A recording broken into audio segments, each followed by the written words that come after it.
Mari sama-sama kita berdoa. Bapa, kami bersyukur buat anugerah-Mu dalam hidup kami. Hari ini penyertaan-Mu nyata sempurna bagi kami. Terima kasih buat berkat-Mu, terima kasih buat perlindungan-Mu, terima kasih buat penyertaan-Mu atas hidup kami. Kami bersyukur sepanjang hari ini kami boleh menikmati Engkau dalam hidup kami. Terima kasih Bapa, terima kasih malam hari ini Engkau mengumpulkan kami di dalam hadirat-Mu, semuanya karena anugerah-Mu bagi kami. Engkau Allah yang akan terus mengajari kami kebenaran-Mu yang membawa kami kepada keselamatan di dalam Engkau. Terima kasih Bapa, terima kasih, kami bersyukur Engkau Allah yang berdaulat penuh atas seluruhnya kami, atas seluruh anak-anak kami. Terima kasih Engkau yang memberi kami hikmat dan pengertian untuk kami boleh memahami perkataan-perkataan-Mu dan kami boleh mengalami firman-Mu nyata dalam hidup kami. Terima kasih Bapa, kami bersyukur kami memulai persekutuan kami malam hari ini dalam nama Tuhan Yesus. Haleluya, amin.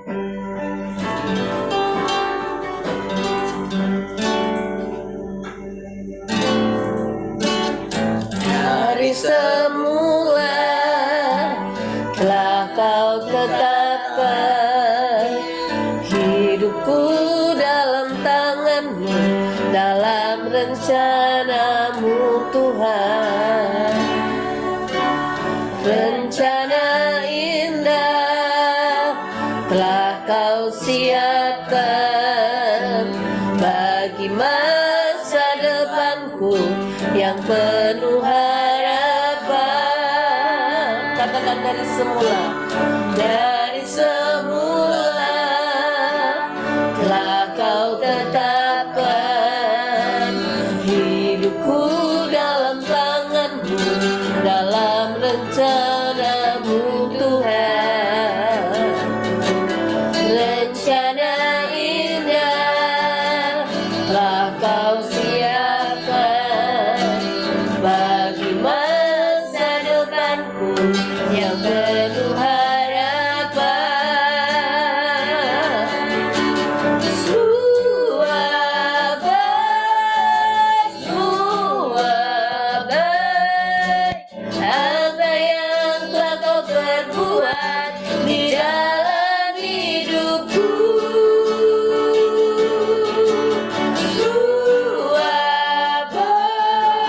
Sungguh teramat baik Kau jadikan hidupku berarti.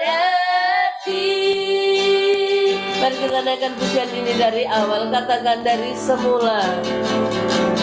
Dari semula telah Kau tetapkan hidupku dalam tangan-Mu, dalam rencana-Mu Tuhan.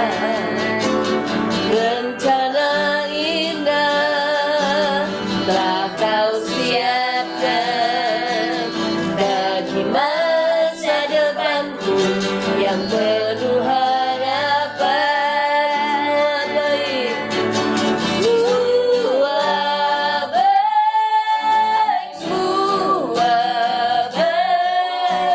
Apa yang telah Kau perbuat di dalam hidupku. Semua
kerinduan kami Tuhan, untuk kami boleh mengalami Engkau Allah yang nyata di antara kami, membawa rasa haus dan lapar kami akan Engkau. Terima kasih buat kesetiaan-Mu.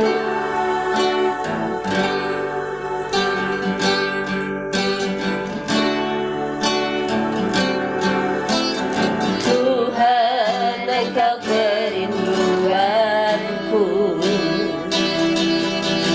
Setiap hari ku nikmati kehadiran-Mu. Kau puaskan jiwaku dengan perkataan-Mu. Itu yang mengubah hidupku. Tuhan, Engkau sumber hidupku. Setiap hari ku menghirup nafas-Mu.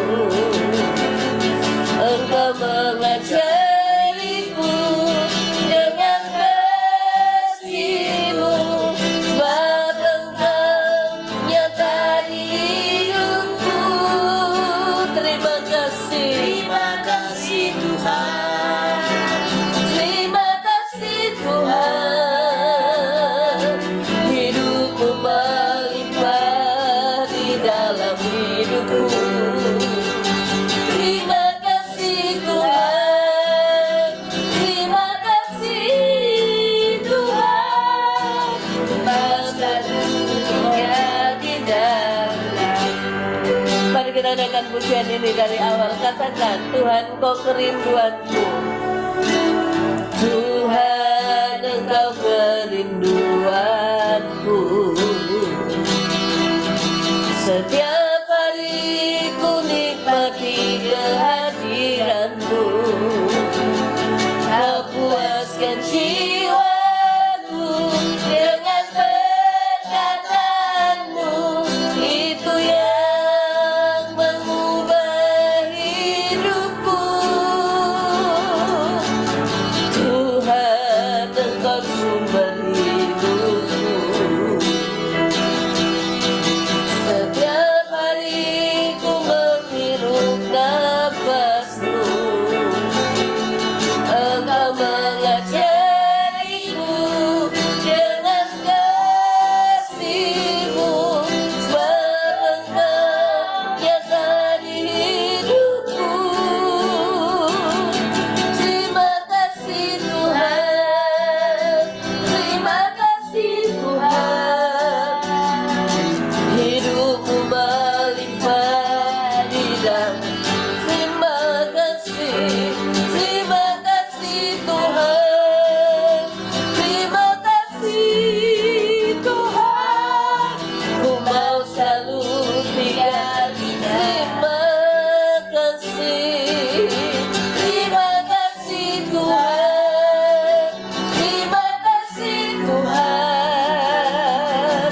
Hidupmu melimpah di dalam hidupku. Terima kasih Tuhan. Terima kasih Tuhan. Mau selalu tinggal di dalam. Anakku aman. Anakku aman besar. Tuhan sumber kehidupanku. Tuhan sumber kehidupanku.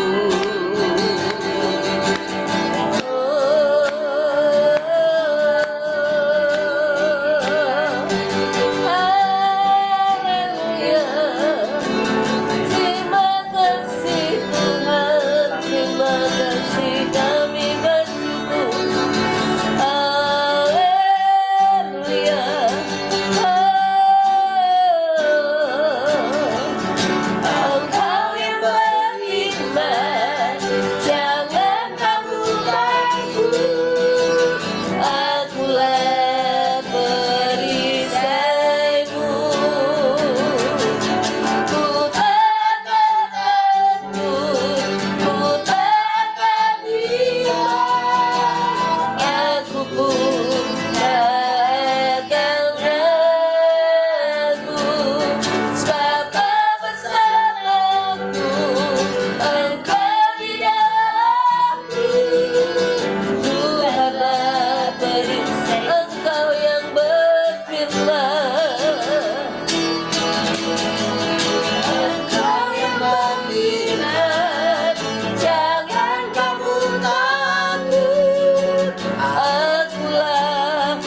musim dalam kehidupanku.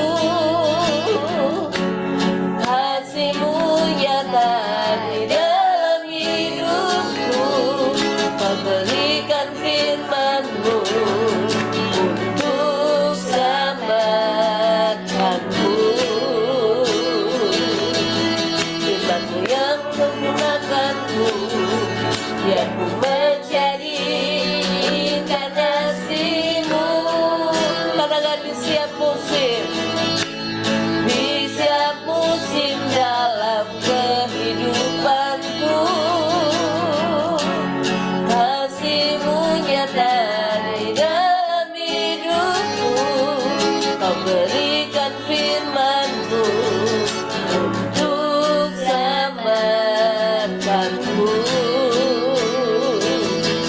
Firman-Mu yang sempurnakanku, biar ku menjadi ikan nasimu. Engkau yang berfirman, jangan kamu takut. Akulah perisaimu. Ku takkan takut, ku takkan hilang. Aku pun takkan ragu, sebab Kau bersamaku, Engkau di dalamku.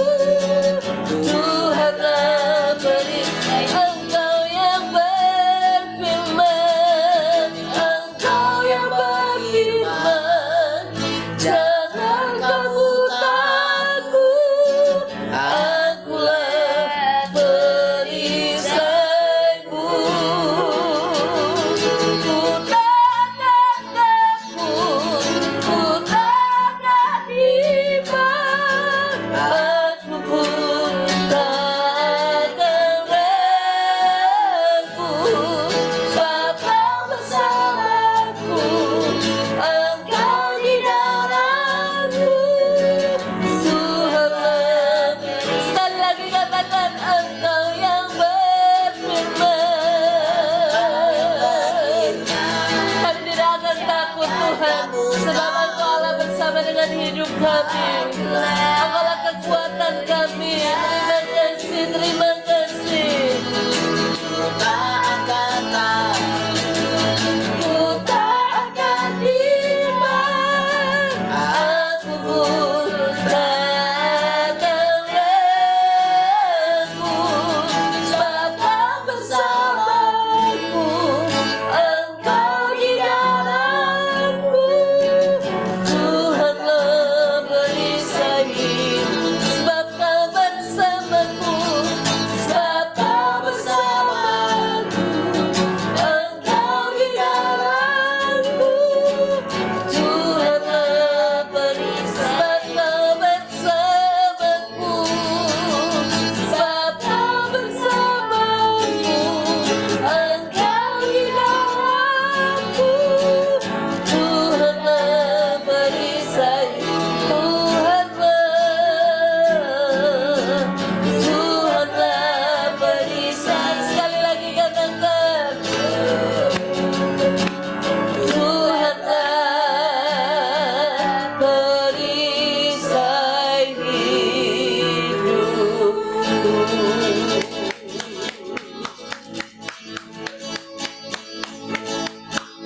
Terima kasih Tuhan, Engkau yang berfirman, jangan kamu takut. Dan kami mau firman-Mu itu nyata dalam hidup kami. Apapun yang akan terjadi di depan kami tidak akan takut, kami tidak akan bimbang, kami tidak akan ragu. Sebab firman-Mu nyata dalam hidup kami. Terima kasih Engkau Allah yang senantiasa bersama dengan kami. Engkau Allah yang nyata dalam hidup kami, yang boleh kami alami, boleh kami nikmati setiap hari dalam kehidupan kami.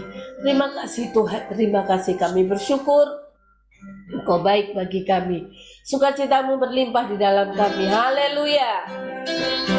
Amin.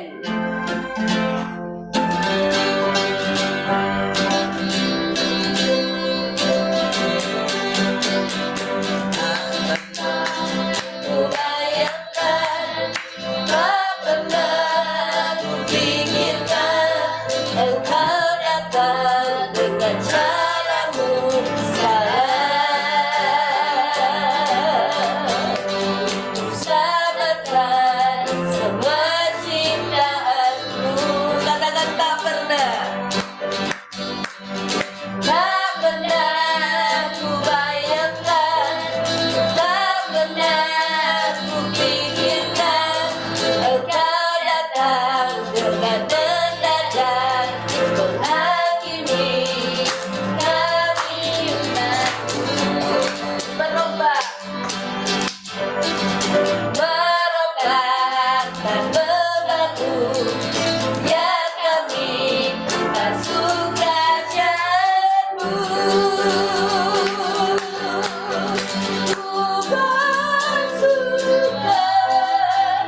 kasih Tuhan buat pilihan-Mu atas hidup kami. Penyertaan-Mu nyata sempurna bagi kami. Haleluya.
Terima kasih Tuhan.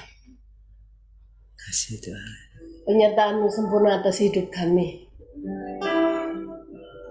Setiap perkataan-perkataan yang keluar dari mulut-Mu itu menghidupkan kami setiap hari, membuat kami semangat untuk terus mengikuti jalan-Mu, dan kekuatan-Mu mengalir melimpah di dalam kami. Terima kasih. Terima kasih. Ketika kami mau datang di hadirat-Mu, ketika kami memiliki kerinduan untuk bersekutu bersama-sama dengan Engkau, bersama-sama dengan saudara-saudara kami, Nyata sempurna kasih-Mu melimpah di dalam kami. Nyata kekuatan-Mu mengalir memenuhi hidup kami. Kekuatan yang baru senantiasa kami dapatkan ketika kami boleh bersekutu bersama-sama di dalam hadirat-Mu. Terima kasih Tuhan, terima kasih. Dan sukacita-Mu berlimpah-limpah memenuhi hidup kami. Sukacita-Mu mengalir menjadi kekuatan yang tiada batas, yang melimpah dalam hidup kami. Terima kasih, terima kasih. Sebab Engkau yang berfirman, kami akan mengalami hidup selama-lamanya bersama dengan Engkau. Kehidupan-Mu itu yang nyata dalam hidup kami. Mengalami kehidupan-Mu setiap hari. Terima kasih Tuhan, terima kasih. Engkau baik bagi kami. Haleluya. The sun comes up, it's a new day dawning. It's time to sing Your song again. Whatever may pass and whatever lies before me, let me be singing when the evening comes.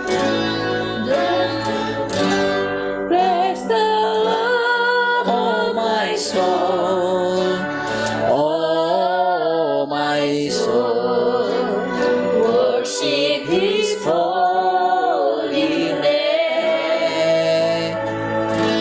Sing like never before.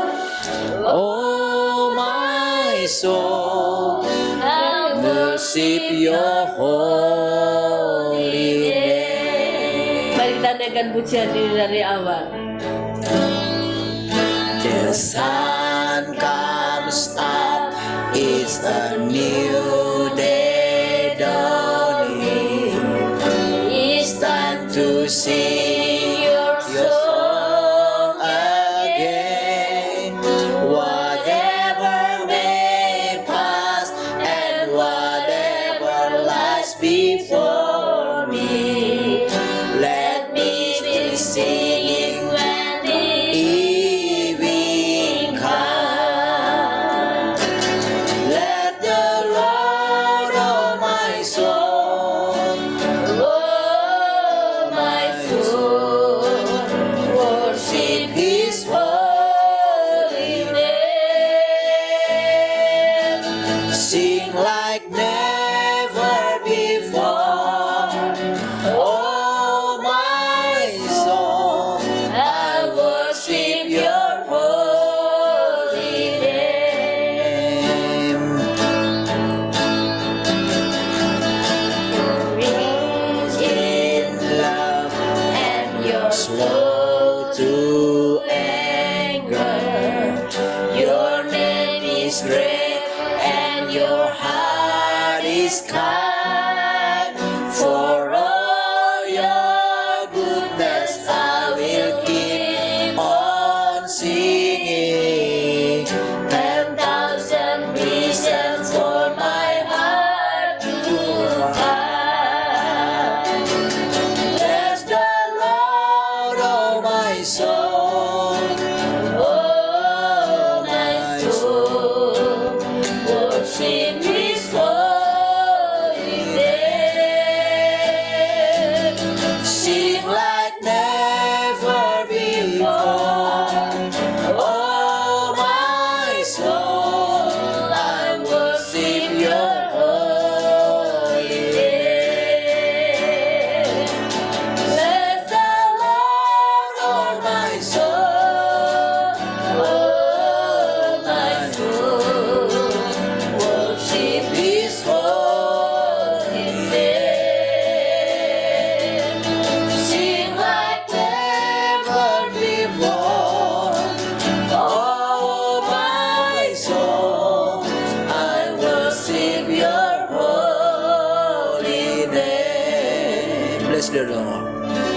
Bless the Lord of my soul.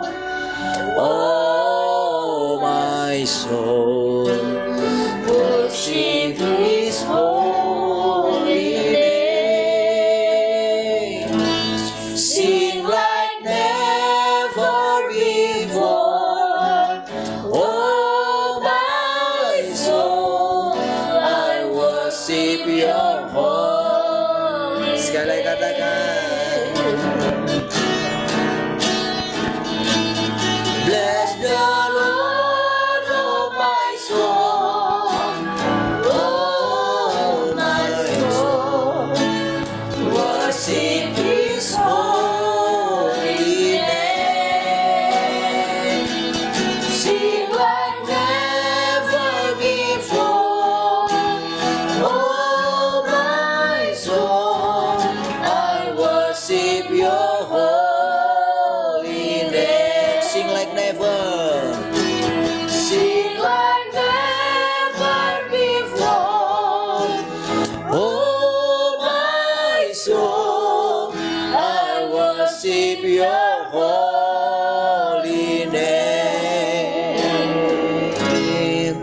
I worship Your holy name. I worship Your holy name. Haleluya. Terima kasih Tuhan. Kami bersyukur malam hari ini. Kembali kami boleh bersekutu lewat perkataan-perkataan-Mu Tuhan. Lewat firman. Kau yang memimpin kami. Kau yang menuntun kami. Kau yang mengisi hidup kami dengan firman-Mu Tuhan. Terpujilah Engkau untuk selama-lamanya. Haleluya. Semua orang yang mengasihi Tuhan sama-sama katakan Amin. amin.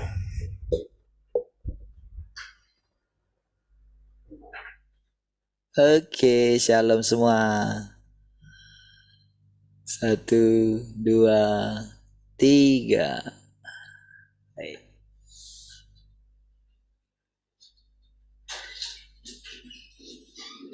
Oke, ya ada pendatang baru kayaknya, tapi stok lama.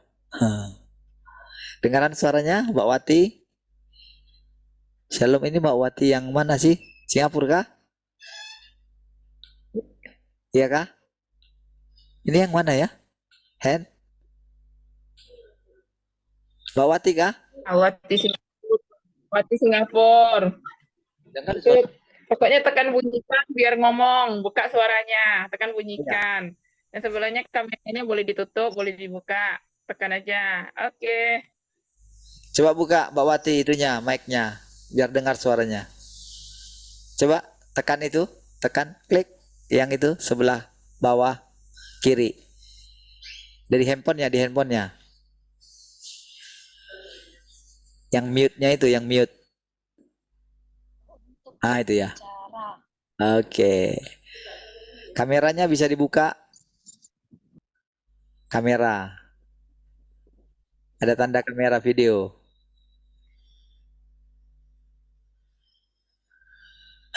Malah keluar.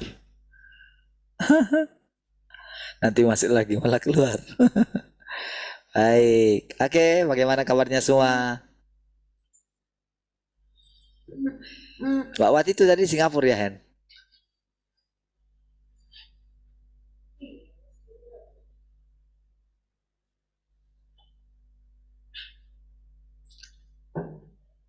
Halo, Hen. Kamu gak buka mic sih? Buka mic lah.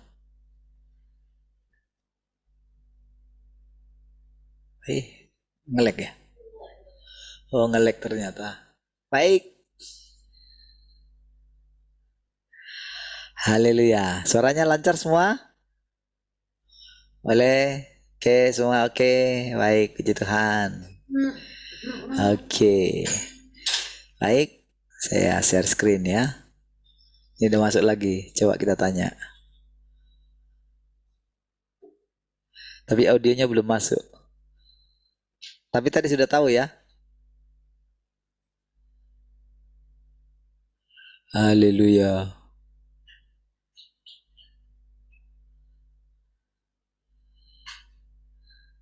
Oh, ini jadi 2. Klik lagi. Audionya belum masuk. Klik yang di sebelah kiri itu, Mbak Wati. Klik 2 kali. Seperti yang diajar sama Henny tadi.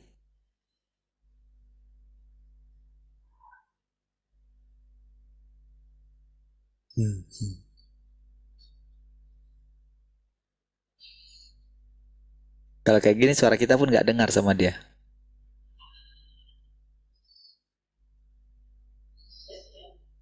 Coba chat hand.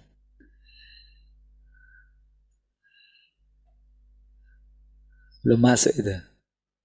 Klik. Oh, saya ngomong pun nggak dengar deh. Sudah saya cek. Wati dengar nggak suara saya, Wati? Nggak dengar lah. Cek, tolong cek dulu. Oh iya, nggak ada Pak, nggak ada gambar itunya mic-nya ntar ya Pak. Iya, nggak ada gambar mic. Oh, oh kamu ini. Alah.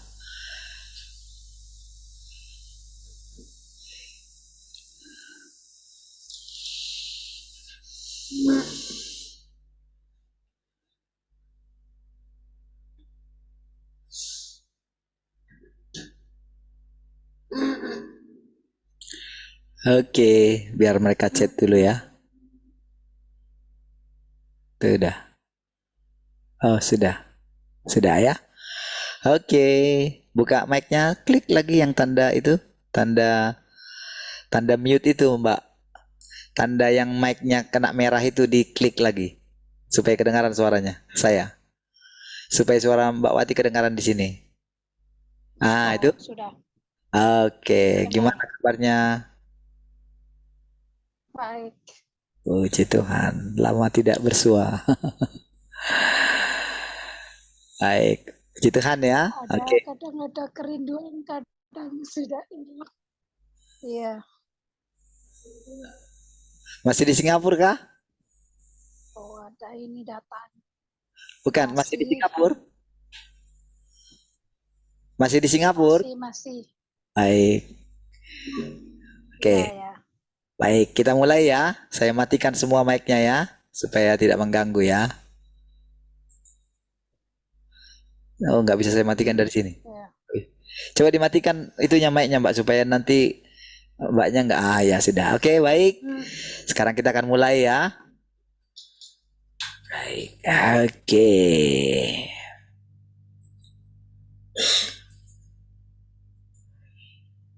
Haleluya. Oke, ini dia. Ada 2 keadaan yang manusia harus kenali. 1 datang dari Roh Kudus, yang lainnya bersumber dari iblis. Yang 1 adalah keadaan di mana Roh Kudus mencerahkanmu. Kita perhatikan ya. Jadi ada 2 hal gitu ya yang kita harus mengenalinya, dikatakan. Keadaan manusia yang harus dikenali. 1 dari Roh Kudus, atau yang lainnya itu dari iblis. Sebetulnya hanya 2 itu. Jadi kita itu sebetulnya berperang saja gitu. Kita ngikut yang mana gitu loh. Jadi kalau kita itu tidak menyadari kerusakan kita yang diakibatkan oleh iblis selama ribuan tahun gitu ya. Jadi pada pandangan Tuhan semua manusia itu sama. Gitu ya. Jadi ketika ada orang yang tulus, suci, tulus gitu ya. Yang pertama, berbahagialah orang yang suci hatinya, karena mereka akan melihat Tuhan gitu. Oke. Nah, suci ini dia tidak ada apa? Tidak ada kecurigaan di dalam hatinya gitu. Jadi dia bisa menerima kebenaran, hatinya terbuka. Ya. Jadi setiap kebenaran itu, jadi Tuhan itu sudah berfirman dari dulu. Jadi selama ini kita mungkin berpikir kita membedakan kepercayaan gitu ya. Nah, sementara Tuhan Yesus mengajarkan, dia pada waktu dia datang Jadi yang dia sampaikan itu sudah untuk keseluruhan gitu. Jadi bukan hanya untuk orang Yahudi saja lagi gitu. Ya. Jadi makanya ketika dia mengutus murid-muridnya, pergilah ke seluruh dunia. Jadi mereka diutus pergi itu beritakan Injil gitu loh. Jadi tidak ada kristenisasi, nggak ada. Tapi beritakan Injil. Ya. Nah, jadikan semua bangsa muridku itu bukan jadi Kristen gitu. Jadi Kristen itu agama gitu. Memang dulu disebut orang yang percaya itu, orang yang pengikut jalan Tuhan itu dulu jadi ejekan, namanya Kristen. Walaupun Kristen itu artinya pengikut Kristus. Jadi pada waktu itu Kristus itu tidak seindah sekarang namanya bagi orang di zaman itu. Jadi ibaratnya kalau dulu misalnya, oh itu pengikut itu gitu loh. Jadi kata Kristus itu kata negatif dulu gitu. Maksudnya negatif bagi dunia gitu pada waktu itu. Jadi bahan ejekan. Sama seperti ketika kita inilah masuk dulu ketika kita dari gereja lama masuk ke Pentakosta, si Pentakostawan katanya gitu. Gitu ya. Jadi ketika Tuhan berbicara gitu.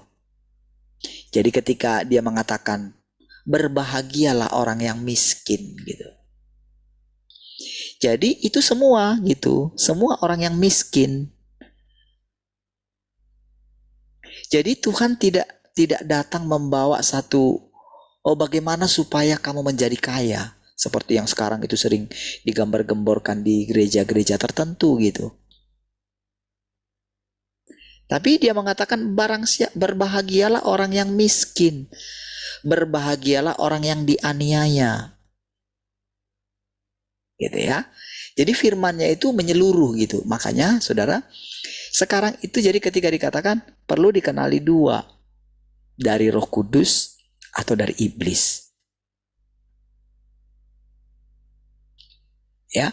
Nah, jadi satu datang dari Roh Kudus, yang lainnya bersumber dari iblis. Yang satu adalah keadaan di mana Roh Kudus mencerahkanmu dan memungkinkanmu untuk mengenal dirimu sendiri. Inilah pekerjaan Roh Kudus gitu. Jadi Roh Kudus itu yaitu Allah itu sendiri juga. Jadi kita nggak bisa pisahkan. Nggak bisa pisahkan, oh Roh Kudus itu ketiga pribadi gitu. Enggak, bukan itu. Jadi Roh Kudus itu dia benar-benar roh Allah itu sendiri. Makanya disebut Roh Kudus itu. Jadi bedanya dengan roh jahat. Iblis itu disebut roh jahat atau roh najis gitu. Roh kotor lah.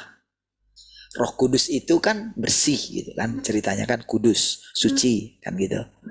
Makanya dia disebut Roh Kudus gitu, roh yang kudus gitu. Kalau dulu kita belajar itu, semua roh-roh orang mati yang sudah meninggal itu disebut dengan roh jahat. Dikelompokkan ke sana gitu. Karena dia belum disempurnakan. Dia belum ditaklukkan oleh firman gitu. Makanya kebenarannya nanti mereka itu akan diizinkan, dimurnikan lagi gitu. Dimurnikan lewat apa? Lewat firman. Sampai semuanya itu diajar oleh firman. Makanya ada kebenarannya, ada firman Tuhan katakan, ada janjinya di mana nanti semua orang, semua bangsa, siapapun dia, akan diajar langsung oleh Allah gitu. Lewat apa? Firman Tuhan. Jadi tak ada lagi istilahnya tentang misalnya, oh ini pengajaran untuk kami. Tidak. Itu adalah pemikiran yang sempit. Jadi tak ada lagi, oh kami manggil Tuhan kami si ini, jadi kami manggil Tuhan kami si ini gitu. Nggak seperti itu lagi. Tidak ada lagi perbedaan itu gitu. Karena bukan lagi umat gereja namanya, tapi sudah umat kerajaan. Makanya ada istilahnya kerajaan 1000 tahun. Makanya kalau saudara baca kerajaan 1000 tahun, itu bangsa-bangsa itu datang semua berkumpul. Di sanalah mereka itu dikatakan makan dari buah pohon kehidupan gitu. Setelah mereka itu berjuang. Kan kalau kita baca kitab Wahyu, yang berbuat baik yang akan bisa masuk kan katanya kan gitu. Makanya bahkan para pembuat mujizat pun Tuhan katakan itu adalah pelaku kejahatan gitu. Pembuat kejahatan. Walaupun mereka mengusir setan demi nama Tuhan Yesus, gitu kan, membagikan orang mati, membuat mujizat, itu dianggap bukan umat Tuhan gitu, diusir dia gitu. Dari situlah dia, makanya dikatakan terdapat ratap dan kertak gigi gitu loh. Karena apa? Jadi selama ini dia tidak mengenali dirinya sendiri. Itu masalahnya, permasalahannya. Jadi kengeriannya itu ketika dia ditolak, itulah kengeriannya. Karena mau kemana dia? Jadi kayaknya gini, apa namanya? Jadi apa yang dulu dia bayang-bayangkan, oh dia sudah buat mujizat, bahkan dia terkenal di mana-mana gitu. Semua orang kenal dia di muka bumi gitu. Sementara dia itu tidak mengenali kerusakannya. Dia tidak mengenali kalau semua orang memuji dia, ternyata dia jadi dibenci oleh Tuhan.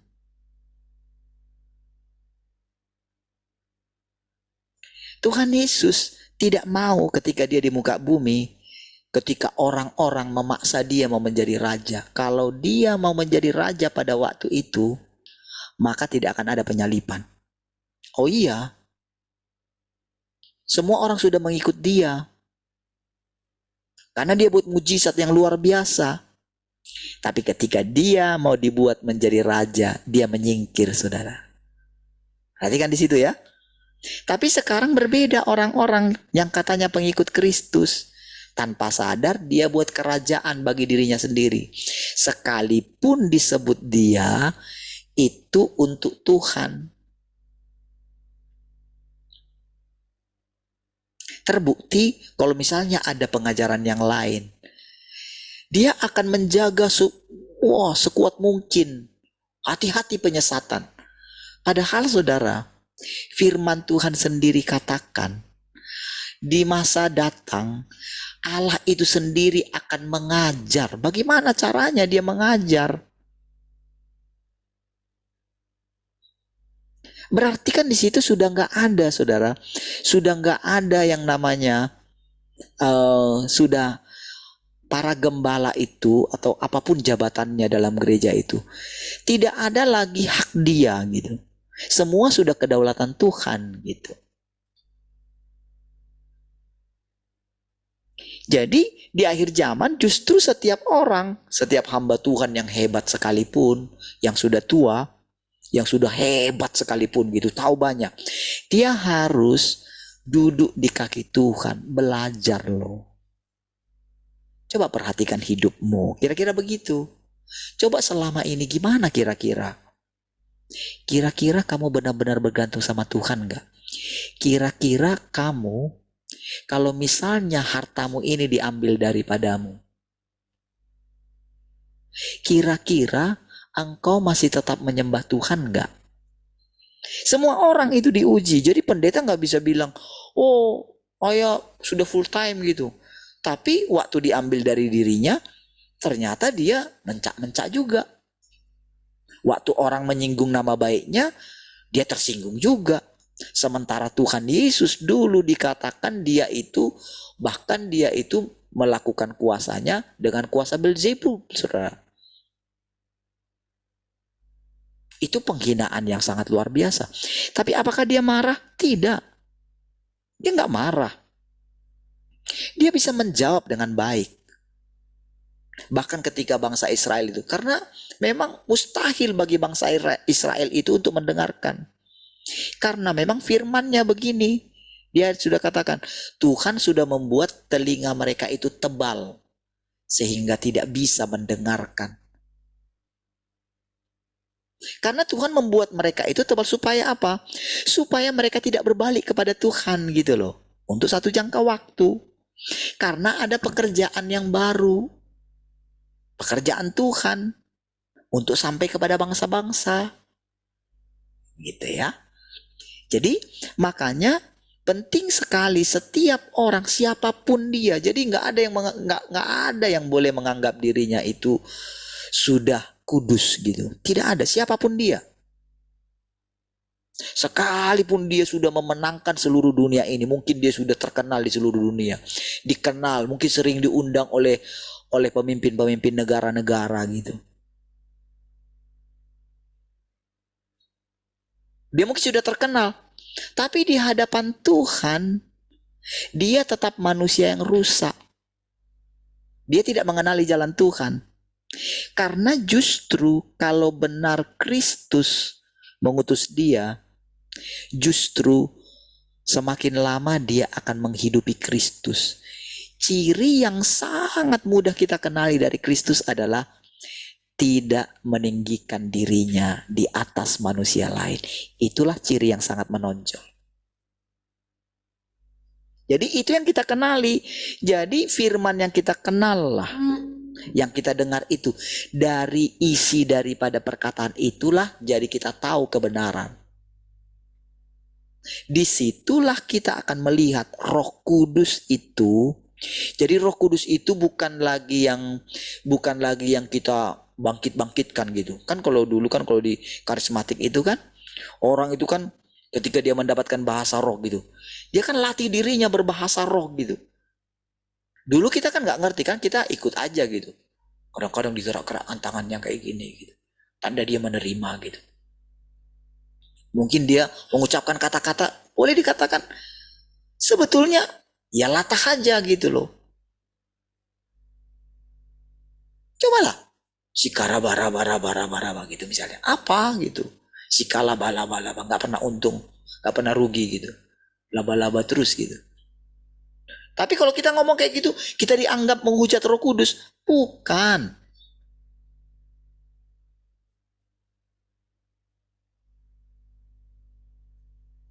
Pada waktu itu, ketika pertama kali Roh Kudus dicurahkan, apa yang terjadi? Jadi yang dianggap kepenuhan roh itu seperti di perjanjian lama.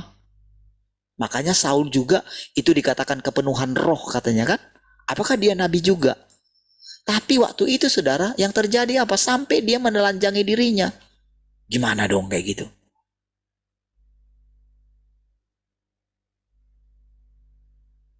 Jadi banyak sekali kita temukan dalam pelayanan gitu. Justru yang katanya dipenuhi oleh Roh Kudus ternyata dipenuhi oleh roh lain gitu. Sementara pencurahan Roh Kudus setelah roh yang dijanjikan oleh Tuhan Yesus, mereka itu berbahasa seperti yang ada di lingkungan itu pada waktu itu, bahasa Aram lah, bahasa Arab lah gitu loh. Makanya heran semua mereka. Itulah yang pertama kali. Memang selanjutnya ada namanya karunia bahasa lidah. Tapi sudah diajarkan waktu itu kamu harus meminta supaya kamu bisa menafsirkannya. Tapi belakangan kan itu jadi dijual gitu. Sehingga orang menginginkan itu. Tapi perubahan apa yang terjadi dalam diri orang itu?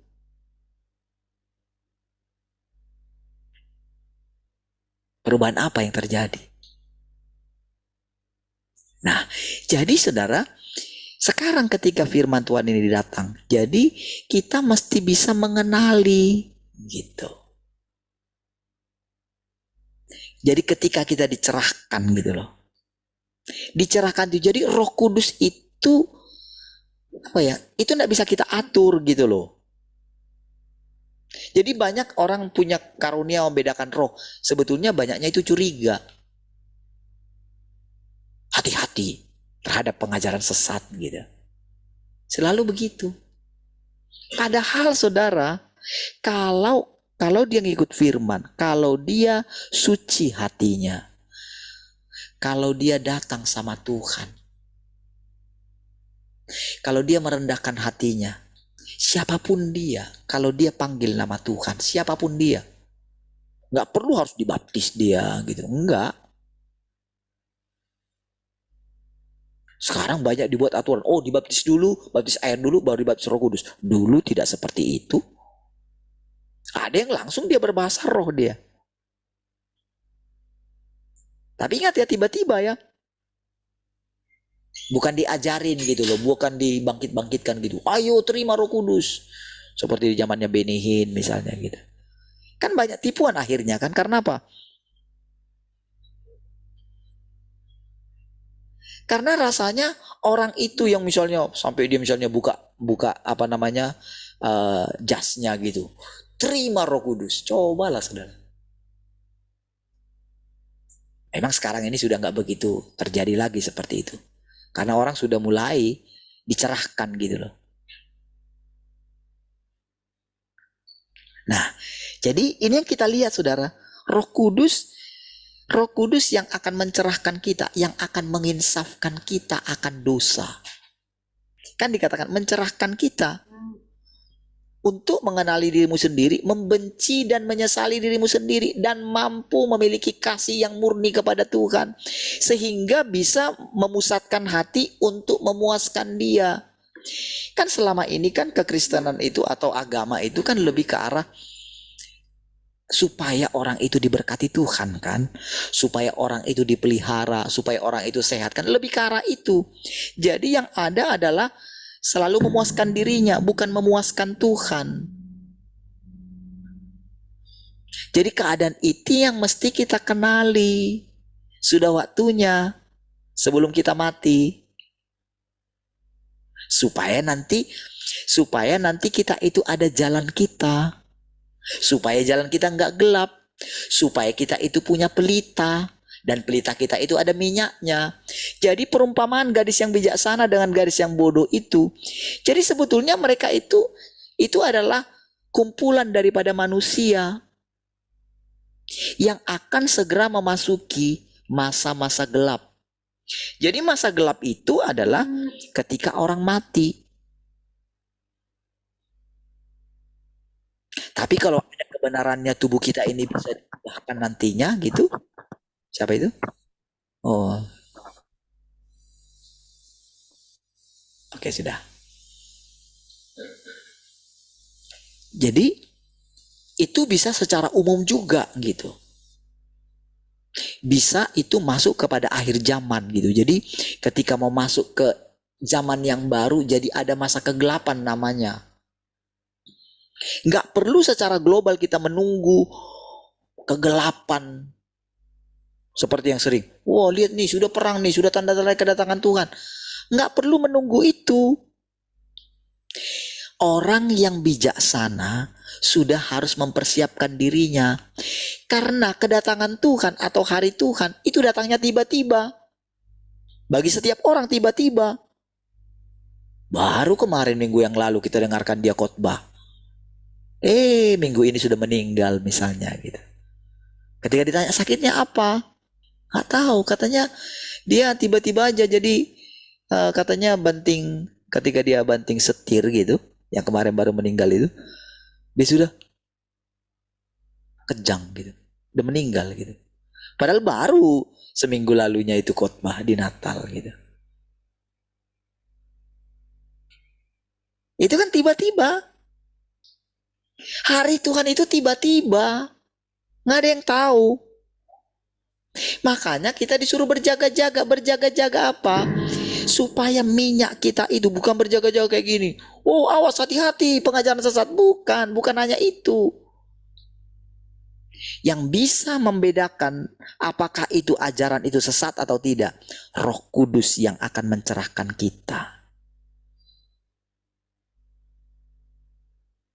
Makanya Tuhan sendiri mengajarkan, dia ketok pintu kita.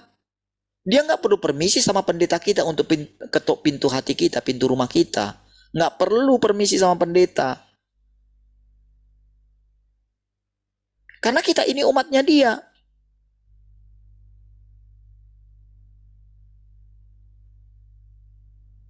Makanya Tuhan ajarkan, ketika aku miskin, ketika aku tidak punya pakaian, kamu beri aku pakaian. Ketika aku tidak punya tumpangan, kau berikan aku tumpangan. Apa maksudnya, saudara? Jadi siapapun yang berbeda dengan kita, kita boleh menerima dia. Makanya di sini nanti, saudara, para pemberita-pemberita Injil, kita akan membawa firman ini. Barang siapa menerima kita seperti menerima Tuhan. Gitu loh. Makanya kita dicerahkan dulu. Makanya hati kita sekarang terbuka untuk semua orang, siapapun dia. Terbuka untuk semua agama.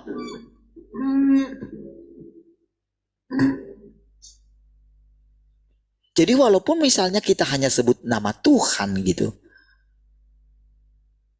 bukan berarti kita tidak mengakui Yesus. Kita sudah mengakuinya terlebih dahulu. Kita sudah menerima pekerjaannya. Kita sudah pernah menebusnya. Itu nggak perlu diragukan lagi.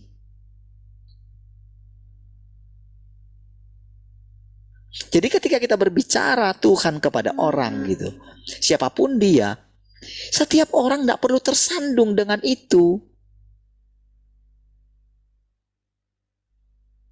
Karena nanti yang akan orang lihat itu adalah isi Tuhan yang ada di dalam kita.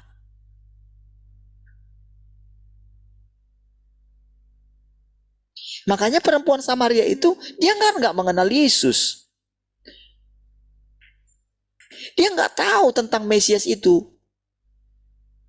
Tapi justru dia yang pertama kali dari bangsanya yang berjumpa dengan Yesus, Mesias gitu. Orang Mesias sudah mendengar nama Yesus itu, pembuat mujizat sudah mendengar. Perempuan Samaria itu hidupnya boleh dikatakan gak benar. Jadi ketika dia bercakap-cakap dengan Yesus, wajah Yesus itu gak bersinar pada waktu itu. Dia sama seperti pemuda yang lain gitu.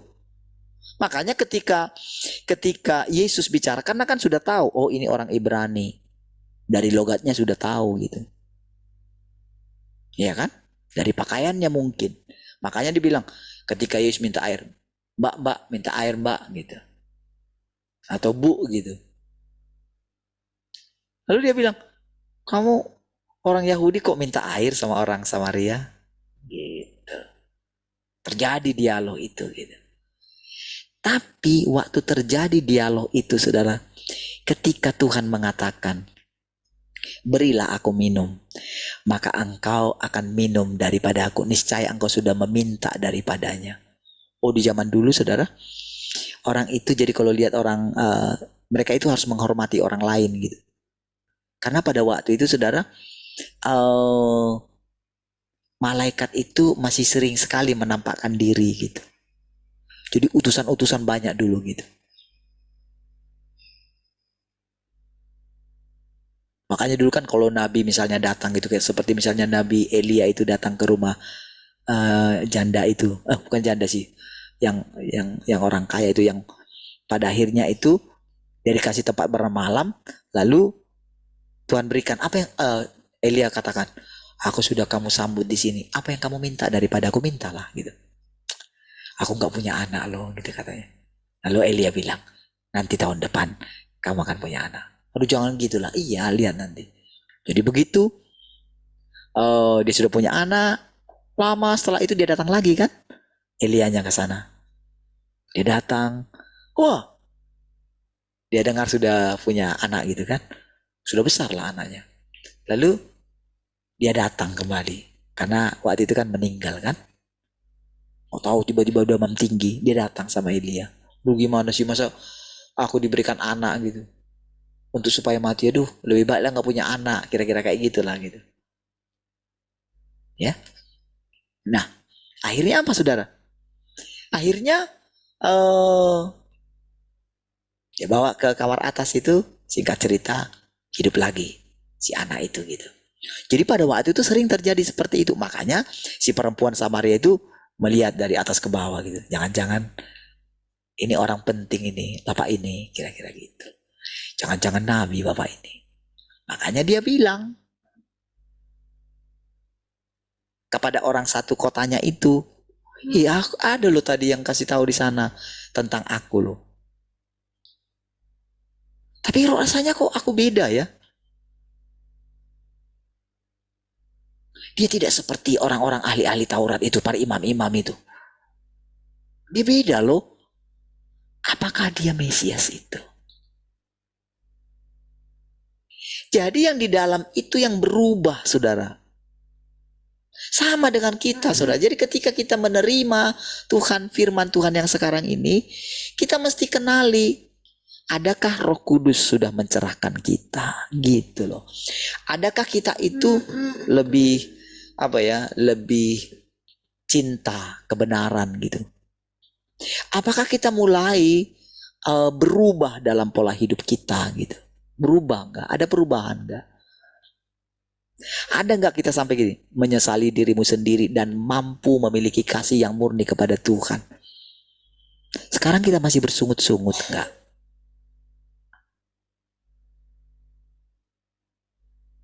Ketika kita bekerja asal-asalan enggak? Ketika kita bekerja itu seperti untuk Tuhan enggak kita bekerjanya gitu? Kita bisa menghormati majikan kita enggak? Kita bisa menerima keadaan kita enggak? Walaupun rasanya hidup kita seperti ini. Kita bisa menerima itu enggak? Dengan penuh ucapan syukur. Itulah tandanya orang yang sudah mulai berjumpa dengan Tuhan gitu. Jadi orang berjumpa dengan Tuhan sebetulnya berjumpa dengan kebenaran, menemukan kebenaran, menemukan firman Tuhan. Jadi bukan memaksa-maksa Tuhan untuk memenuhi kebutuhannya. Dulu memang seperti itu. Sekarang tidak. Gitu ya. Mari kita lanjut. Yang satu lagi adalah keadaan yang satu tadi itu, di mana kita bisa membedakannya. Apakah Roh Kudus ataukah iblis gitu. Apakah itu dari Roh Kudus atau dari iblis. Yang kedua itu dikatakan, yang satu lagi adalah keadaan di mana engkau mengenali dirimu sendiri, tetapi engkau negatif dan lemah. Bisa dikatakan ini adalah pemurnian Tuhan, dan ini juga bisa dikatakan pencobaan iblis. Oke? Jika engkau mengenali bahwa ini adalah penyelamatan Tuhan atas dirimu, dan jika engkau merasa bahwa engkau sekarang sangat berutang kepada, dan jika mulai sekarang engkau berusaha membalas budi kepadanya dan tidak lagi jatuh dalam kebejatan, jika engkau berusaha makan dan minum firman-Nya, dan jika engkau selalu menganggap dirimu kekurangan maksudnya itu kekurangan firman loh, bukan kekurangan akan kebutuhan kita, bukan. Kita sudah harus melampaui itu. Artinya ketika kita sederhana ya bisa makan sederhana gitu. Apa yang ada itu yang kita makan gitu. Gak perlu harus banting tulang supaya bisa makan enak gitu. Enggak, jangan. Supaya kita hidup nyaman, bisa berpergian kemana-mana. Jangan punya prinsip seperti itu. Itu egois. Tapi bukan berarti Tuhan tidak membawa kita bepergian. Tuhan bawa. Jadi kekurangan yang dimaksud adalah kita selalu merasa diri kita seperti pemungut cukai yang datang ke bait suci itu. Kita nggak layak. Karena kita merasa kita itu kekurangan lah, makanya kita itu terus membangun diri kita itu, memaksa diri kita itu untuk duduk di kaki Tuhan gitu loh. Itu loh maksudnya. Jadi kalau ada orang merasa, dia sudah tahu aku itu, katanya, aduh habislah, aduh. Sayang sekali saudara kalau sudah ngomong kayak gitu. Sudah tertipu kayak gitu. Siapapun dia.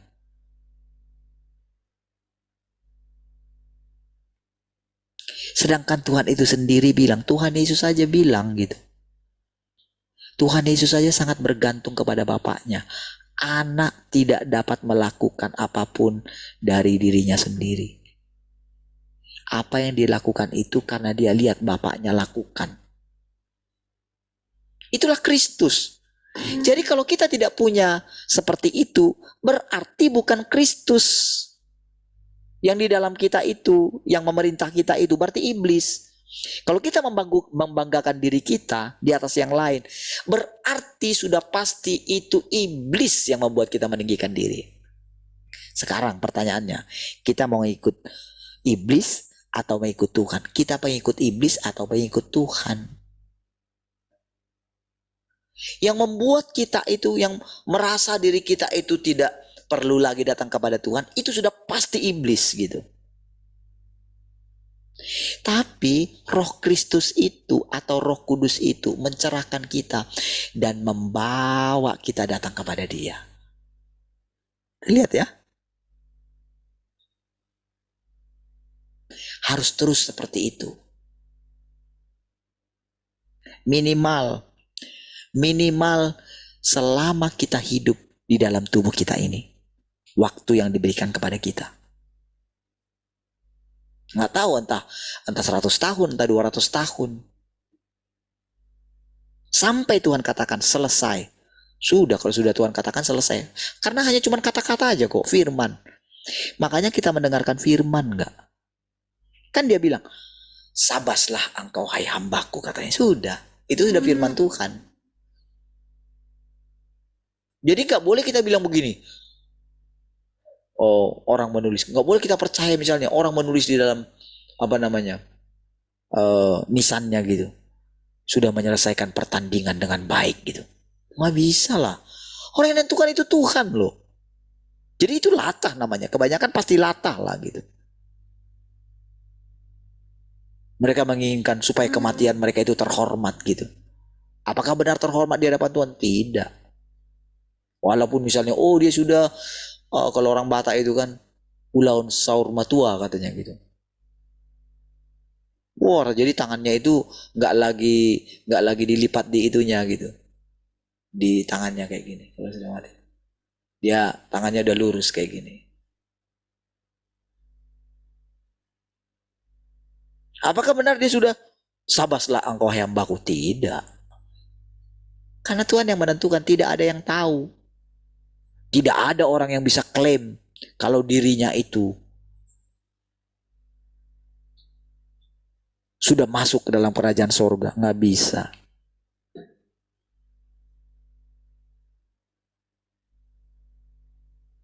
Jadi kalau dia tidak mengenali dirinya, berarti dia sudah ditinggalkan oleh Tuhan.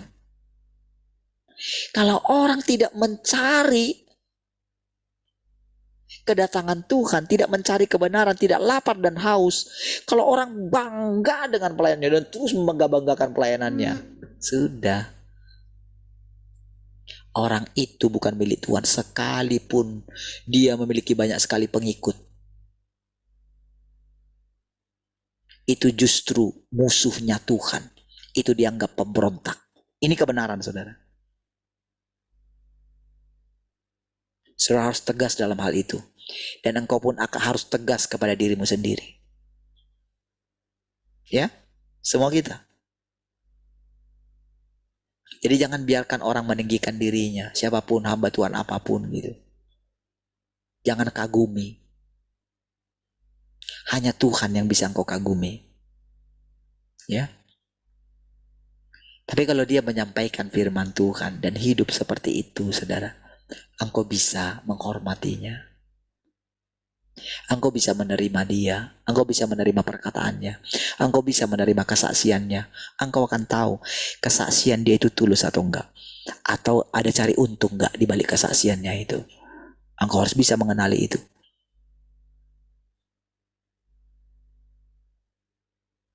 Sehingga engkau benar-benar menerima Tuhan.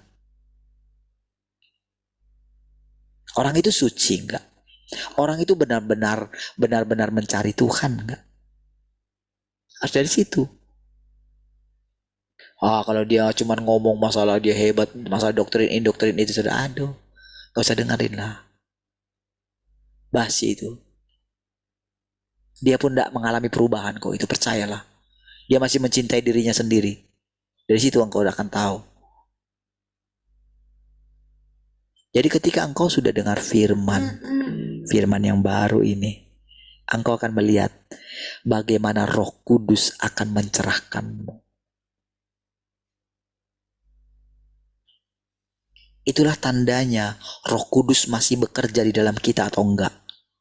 Ini mesti saudara kenali. Masih bekerja enggak dia?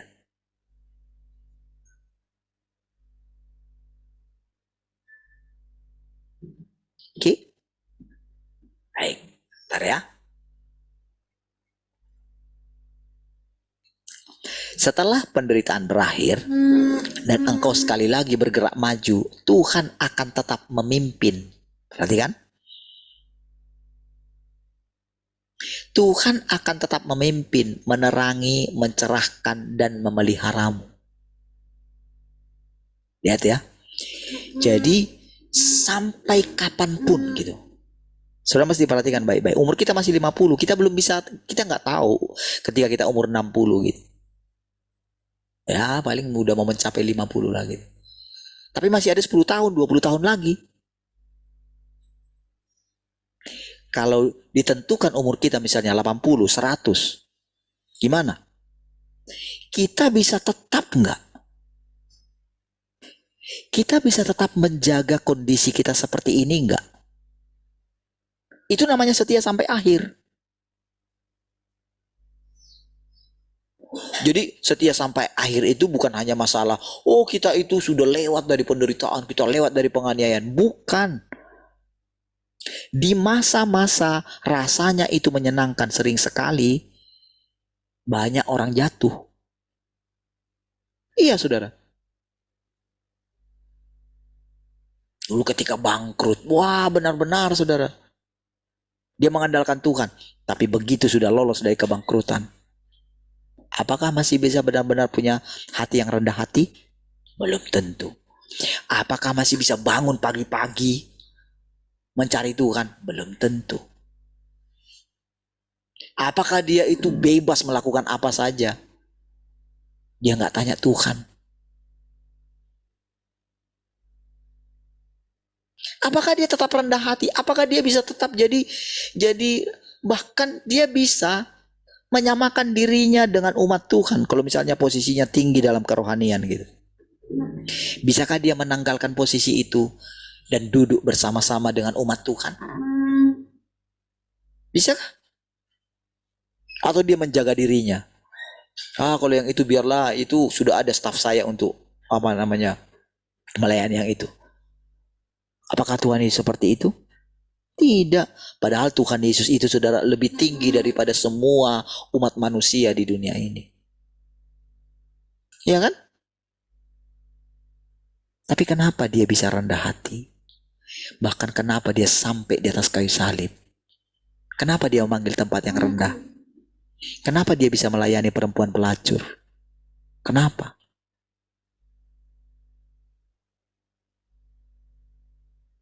Kenapa dia bisa mendoakan, menyembuhkan orang yang buta? Kenapa bisa dia ada di bawah? Kenapa dia bisa menjaga dirinya ketika dia berhadapan dengan Pilatus?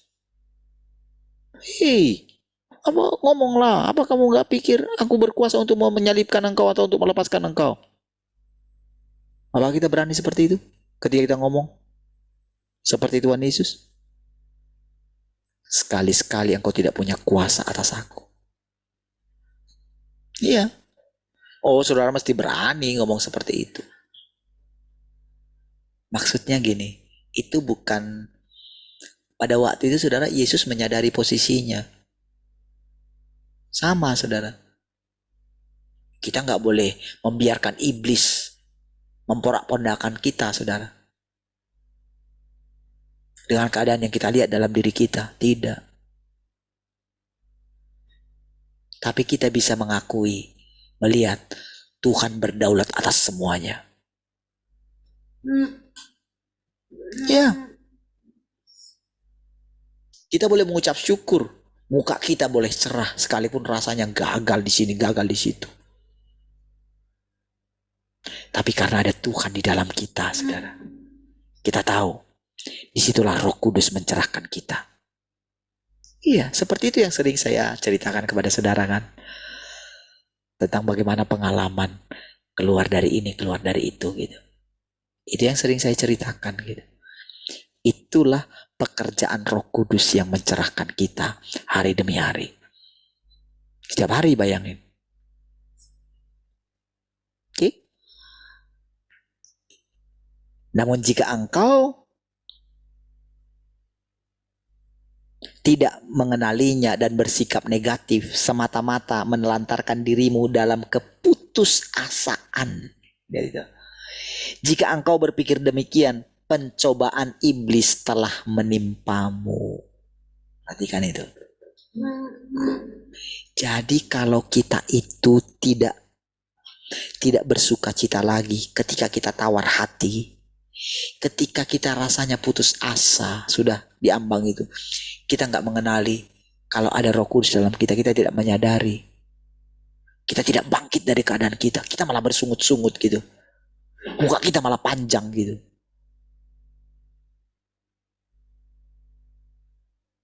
Kita tidak menyadari kalau ada kuasa di dalam kita, di balik firman-Nya. Kalau kita udah dalam keadaan seperti itu, kita nggak datang sama firman, kita nggak membaca firman, kita nggak makan firman. Kalau kita biarkan diri kita, maka akan putus asa gitu. Gagal terus gitu.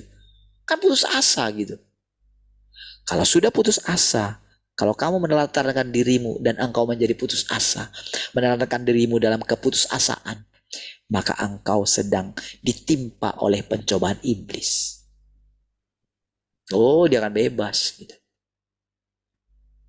Nah, kenapa Tuhan gak menolong? Lah, orang kamu memang sedang disempurnakan kok. Kan firman-Nya sudah ada. Apakah aku bisa menarik firman-Ku? Makanya setiap orang bisa diajarin. Jadi yang ngajar itu firman. Jadi Tuhan itu cuma berfirman, mengucapkan firman. Jadi nggak perlu misalnya kita datang misalnya, oh datang sama Tuhan. Kalau kita nggak baca firman, mana kita kenal Tuhan gitu. Tuhan yang kita kenal itu samar-samar gitu. Jadi cukup dia berfirman. Jadi kita bersekutu dengan firman. Tapi ingat, firman itu adalah Allah itu sendiri. Jadi ketika kita bersekutu dengan firman, ketika kita makan firman, Tuhan bilang, engkau sedang makan aku. Karena firman itu adalah intisariku gitu. Esensiku itu firman, kira-kira begitu. Isiku itu firman. Jadi ketika engkau baca firman Tuhan, ketika engkau percaya sama firman Tuhan, disitulah engkau akan melihat Roh Kudus mencerahkanmu. Jadi saudara, ketika kita itu dalam keadaan lemah, lah kita berdoa sama Tuhan, kita kan gak merasakan Dia. Karena apa? Kita diliputi oleh kekhawatiran, oleh ketakutan pikiran kita. Mana bisa kita bisa datang kepada Tuhan gitu. Makanya Tuhan bilang, buang segala kekhawatiranmu. Saya buanglah kekhawatiran saya. Tepat ketika saya buang semua, saya tidak memikirkannya lagi. Dan saya jaga diri saya untuk tidak memikirkan apapun tentang kebutuhan saya. Disitulah tanpa sadar saya menarik kuasa Tuhan. Tanpa sadar itu saudara. Seperti itulah kita saudara. Ketika kita percaya sama firman, kita menarik perlindungan Tuhan, kita menarik Tuhan, kita menarik surga datang dalam hidup kita. Iblis gak boleh masuk. Iya kayak gitu saudara sistemnya. Tapi dalam pandangan dunia, kita manusia biasa. Gak perlu kita tunjukkan diri kita, oh ada roh dalam saya. Gak perlu kita tantang preman gitu kan. Cobalah. Gak perlu kita tantang dukun gitu. Gak perlu kita datangi satu kota gitu. Hei dukun-dukun sini yang kumpul semua. Berapa pandangan saya? Kalau saya menang, saya harus percaya sama Tuhan Yesus. Alah. Itu orang dunia kayak gitu.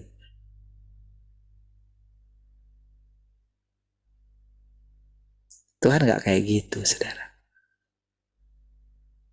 Dia sederhana. Dia menyembunyikan dirinya dalam pakaian kesederhanaan. Amin.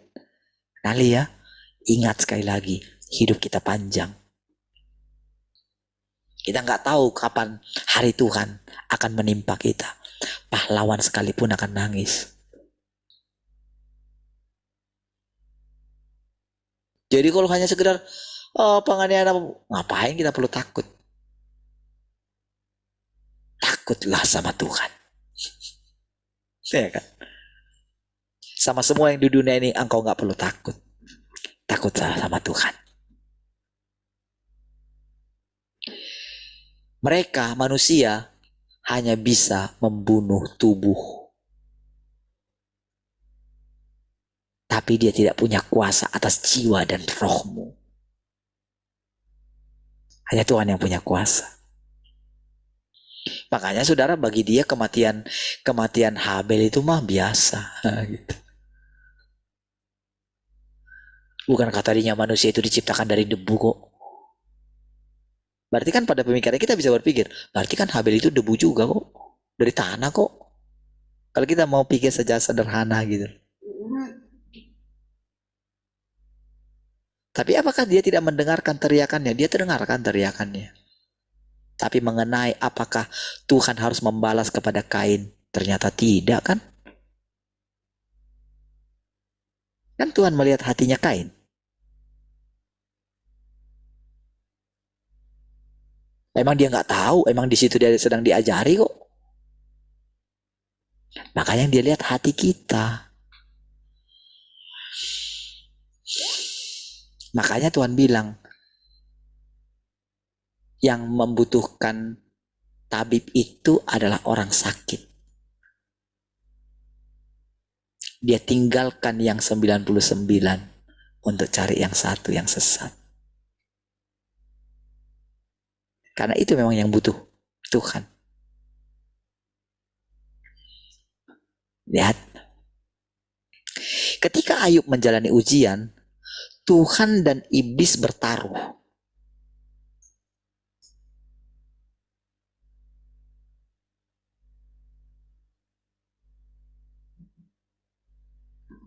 Lihat. Tuhan dan iblis bertaruh. Dan Tuhan mengizinkan iblis menyakiti Ayub. Coba lihat, masa si Tuhan bertaruh sama iblis ya?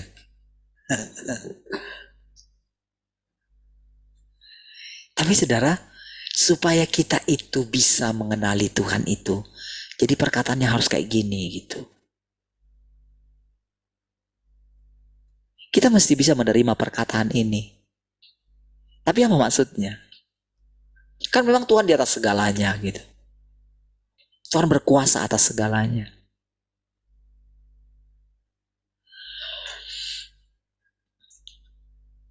Dan Tuhan mengizinkan iblis menyakiti Ayub. Meskipun Tuhanlah yang sedang menguji Ayub, iblislah yang datang kepada Ayub. Bagi iblis, dia sedang mencobai Ayub. Tetapi Ayub ada di pihak Tuhan. Sebetulnya kan Tuhan yang bilang gitu loh. Iblis kan pertama-tama itu kan ketika ditanya sama Tuhan kan. lagi ini supaya kita punya gambaran kan gitu kan. Kan seru juga ceritanya itu. Katanya pada waktu ini kan ada menghadap katanya. Iblis juga ternyata ikut menghadap katanya gitu. Iya kan? Jadi ketika dia menghadap itu kan Tuhan yang bilang, "Iblis, dari mana aja kamu?" gitu.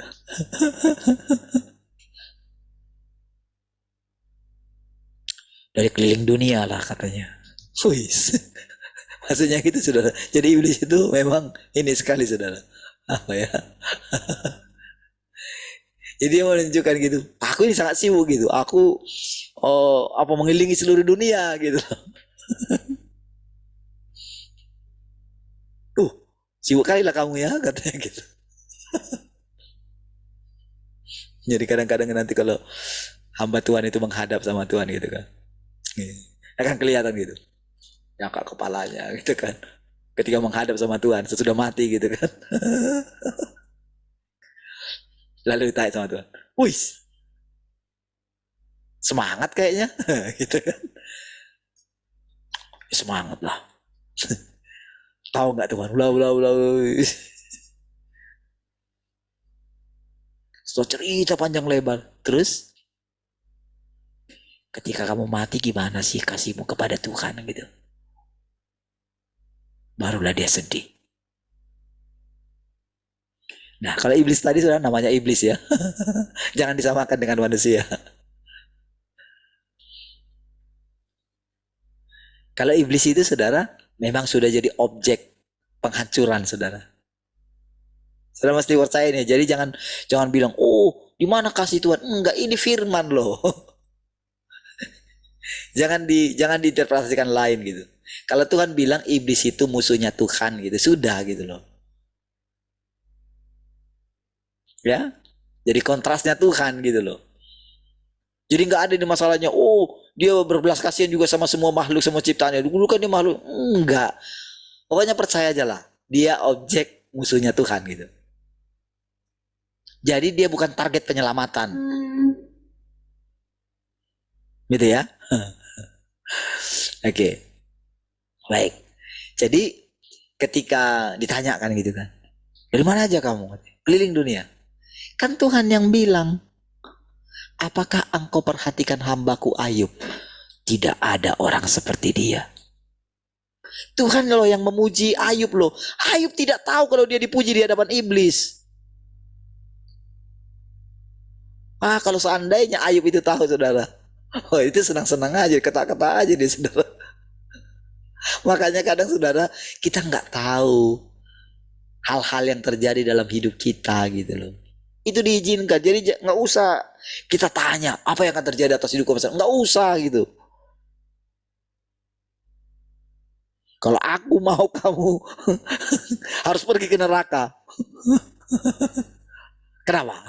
Coba gitu kan. Kalau Tuhan bilang gitu, jadi nggak usah kepoin lah gitu. Nggak usah pede juga, oh masuk dalam kerajaan surga. Nggak usah. Karena aku sudah percaya sama Tuhan. Karena aku sudah menangkan jiwa. Dulu kan kita kayak gitu kan. Kita pengen sekali gitu, memenangkan banyak jiwa gitu kan.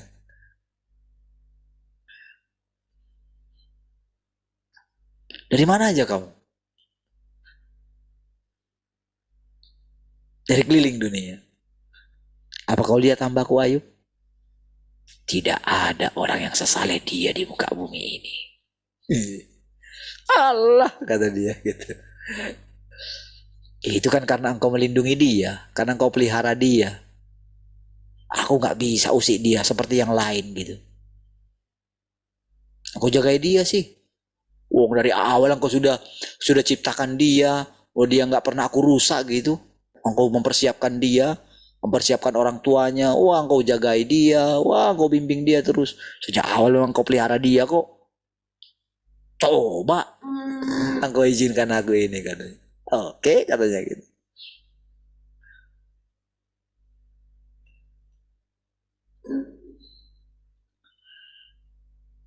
Dan saudara, Ayub saudara kalau saudara lihat itu tidak ada salah dalam kata-katanya gitu. Coba lihat itu. Tapi tahu kalau saudara, sekali lagi saudara, itu adalah karena firman Tuhan harus digenapi dalam hidup Ayub. Saudara mesti lihat itu.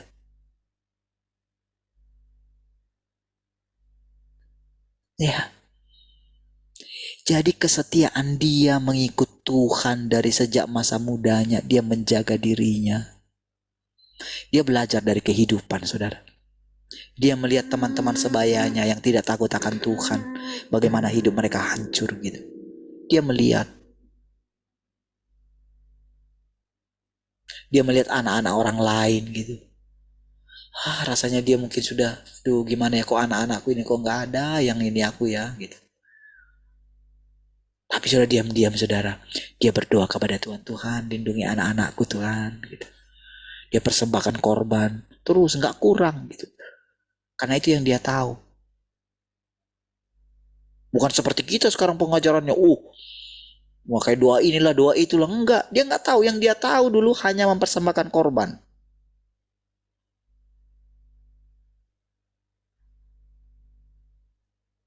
Itu yang dilakukan dia dengan setia. Makanya jangan heran sudah di kepercayaan lain kalau mereka melakukan karena itu yang mereka tahu, itu pun diperhitungkan sama Tuhan. Sampai suatu saat ada waktunya Tuhan bagi mereka. Iya.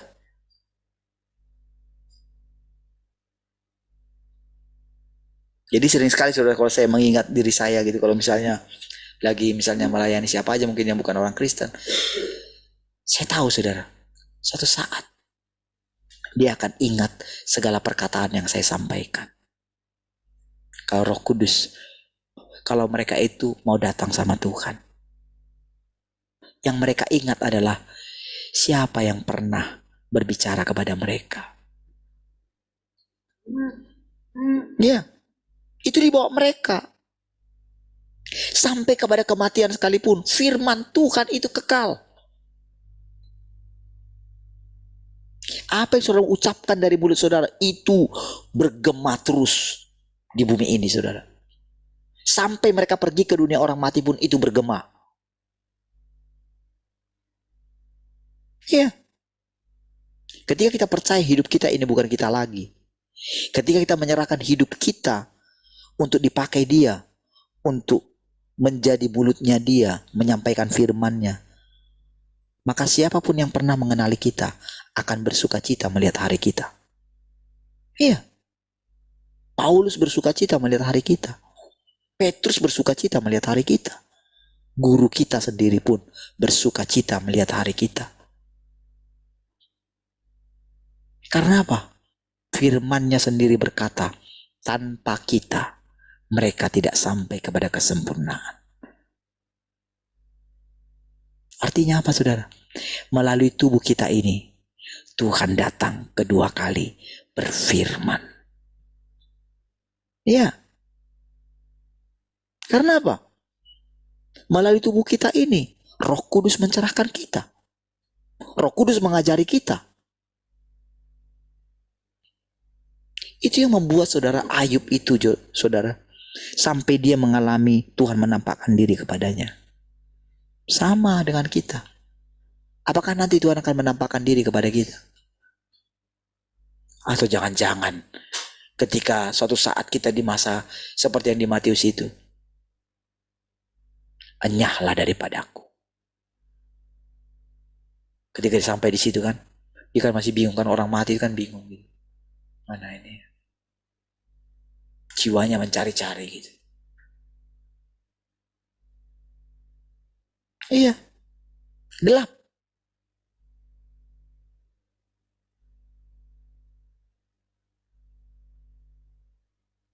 Karena hidup ini lanjut. Yang menyatakan kita itu sudah sempurna adalah Tuhan, bukan kita.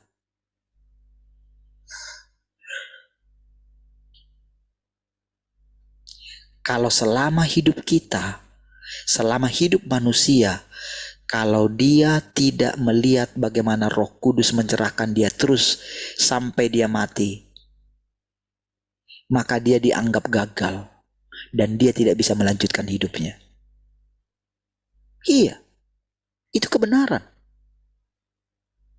Jadi gak boleh kita berkata, wah hebat tuh, wah semasa hidupnya, siapa bilang, ya akhir hidupnya bagaimana? Kan hanya dia yang tahu dengan Tuhan. Berapa banyak para hamba Tuhan itu di akhir hidupnya, mereka itu cukup merana. Karena mereka tidak lagi bisa mendengarkan suara Tuhan. Iya kan? Ingat dulu guru kita. Ketika di endingnya itu, ketika dia katanya menyembah itu, bersama dengan murid-murid yang lain, dia menangis.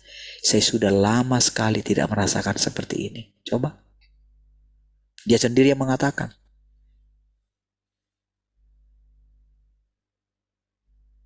Jadi apakah kita bisa menilai orang, oh dia hebat, pengajarannya hebat? Enggak.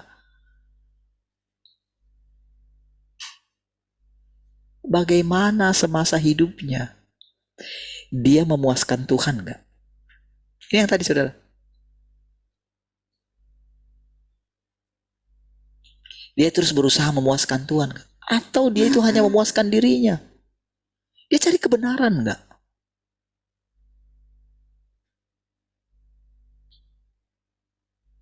Ya. akan tiba saatnya masing-masing kita ini akan menghadap tahtanya pengadilannya Tuhan. Dan puji Tuhan saudara, memang hari-hari ini kita sudah memasukinya. Kita dihajar oleh firman-Nya. Disingkapkan segala sesuatu. Dia tunggu respon kita. Kita masih mengeraskan hati enggak? Kita mau berusaha menghindar enggak?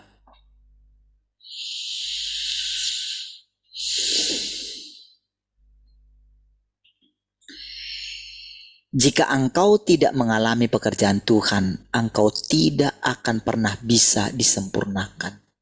Ya. Dalam pengalamanmu, engkau juga harus menyelami sampai ke rinciannya. Misalnya, hal-hal apa yang membuatmu mengembangkan gagasan serta begitu banyak motif dan tindakan praktis apa yang kau miliki untuk menyelesaikan masalah-masalah ini. Cobalah saudara. Betapa banyaknya yang harus kita kerjakan dalam hidup kita. Bukankah banyak sekali motif dalam hidup kita? Bukankah kita ini punya banyak sekali mimpi untuk anak kita, untuk masa depan kita? Bagaimana engkau menyelesaikannya? Ya, ketika engkau datang sama Tuhan, engkau dengarkan firman. Bagaimana caranya engkau menerapkan firman yang kau dengar itu? Oh, jadi bukan masalah, oh aku sudah berjumpa dengan Tuhan. Enggak. Jadi ada detail-detailnya, ada rinciannya yang kau harus hadapi. Yang harus engkau gini loh, kayak gini loh. Akalmu itu tumbuh, akalmu itu, pengetahuanmu itu bertambah gitu. Jadi bukan karena kita belajar sekolah teologi ya, bukan. Tapi pengalaman kita dari persekutuan kita bersama dengan Tuhan. Ketika saudara sering mendengarkan yang saya katakan, hidup kita 40, 50, 60, suatu saat kan, kita kan tidak tahu di usia 60 masih bersama-samakah kita? Mana tahu?